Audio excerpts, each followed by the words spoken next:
Bular birinchidan ekinlarga xavfsiz, ikkinchidan inson organizmiga mutlaqo foydali. Uchinchidan bularni analogi Markaziy Osiyoda yo'q hisoblanadi.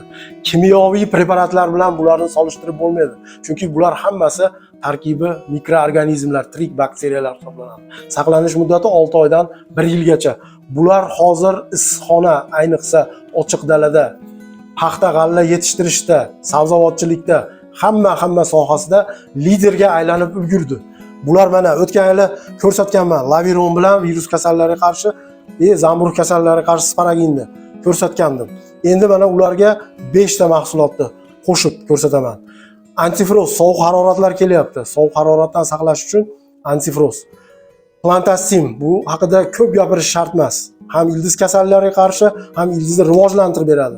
Ikkita funksiyasi bor buni. Beshinchisi Anbio. Anbio bu nematsid, nematodalarga qarshi juda ham yaxshi samarali qo'llaniladi.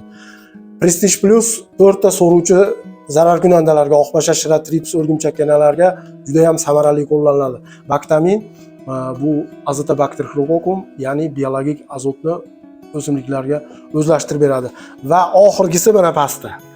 Maxiplant. Maxiplant bu hosilni yiriklashtirib beradi. Yana qaytarib aytaman, biz 17 yildan beri 12 xil mahsulot ishlab chiqarayotgan bo'lsak, shu 7 ta mahsulot, mana 8-sini ham ko'rsatdim. 8 ta mahsulot hozirgi vaqtda O'zbekistonda lider hisoblanadi va bularni yaqin yillarda ham raqobatchisi bo'lmaydi degan umiddaman.